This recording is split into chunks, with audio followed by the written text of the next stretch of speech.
ازيكم عاملين ايه؟ روتين جديد النهارده بقى بدأته كالعادة، يعني بتنظيف التواليت بعد ما بودي بنتي الحضانة. بحب كده ان انا اول ما اجي اخلص من تنظيف التواليت على طول.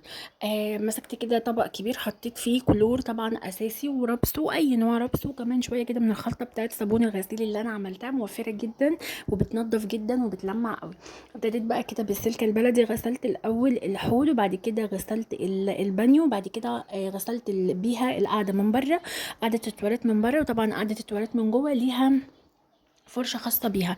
دلقت بقى مية كتير كده كتير علشان طبعا تعمل كده رغوة حلوة وتعقم وتنضف الأرض، ويكون سهل عليا تنظيفها. وبالفرشة كده نضفتها.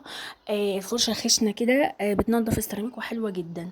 كل يوم الصبح ببتدي يومي كده علشان أخلص من تنظيف التواليت وما اشيلش همه بقية اليوم.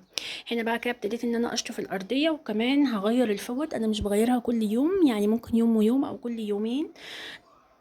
طبعا فتحت الشباك علشان يدخل الشمس لاني بكون قافلاه طول الليل. هنا بقى كده رحت على طول الدولاب وابتديت ان انا احط فوطين جداد او نضاف يعني. بس كده خلصت من اول حاجه في يومي، هي تنظيف الحمام. دخلت كده بقى على طول على المطبخ، بغسل كمان مواعين الفطار، وساعات كمان بتكون المواعين اكتر من كده. لو في مثلا طاسه او مثلا لبانه او اي حاجه برضو بغسلهم، سواء كانوا كتير او كانوا قليلين، عشان لما اروح اجيب بنتي من الحضانه وابتدي ان انا احضر الغدا ما يكونش ورايا اي مواعين. اقوم كده ابتدي على طول في الغدا.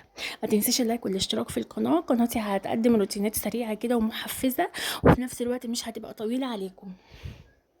غسلت على طول كده المواعين، وطبعا بعد ما اغسل المواعين هفتح برضو الشباك، وكمان بحب افتح كل الدروفه بتاعه المطبخ علشان تتهوى من الشمس، لاني بكون زي برضو التواليت بالظبط قافله الشباك طول الليل، فبفتح كده شباك المطبخ يدخل شمس وهواء، وكمان بفتح كل الدواليب بتاعه المطبخ.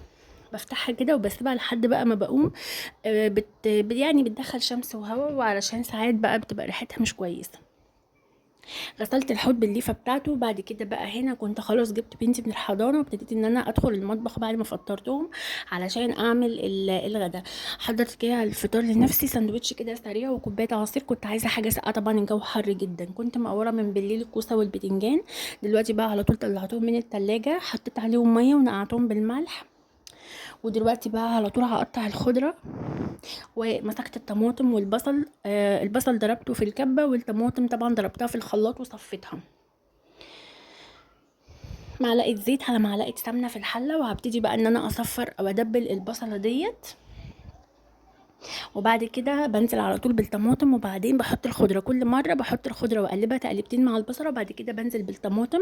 المرة دي حبيت ان الخضرة تكون واضحة شوية، يعني ما تبقاش متدبلة قوي قوي، لان انا بحطها كل مرة في الاول مع البصل. الخضرة جميلة، وهي اللي بتبقى مميزة طعم المحشي جدا. هنا بقى حطيت واحدة مرقة، وكمان ملح وشطة بس مش كتير، ومعلقة كمون. بس بقى كده كمان حطيت كده دورة في الغسالة اثناء كده ما كان الخلطة بتاعت المحشي بتتسبك، وكده نضفت كده ولمعت الغسالة من بره.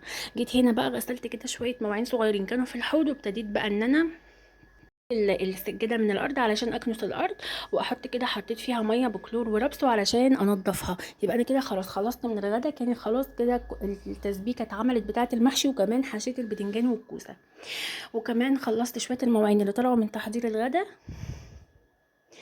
وهنا بقى دوت كنت خلاص هنضف الأرض، وده كان غدا.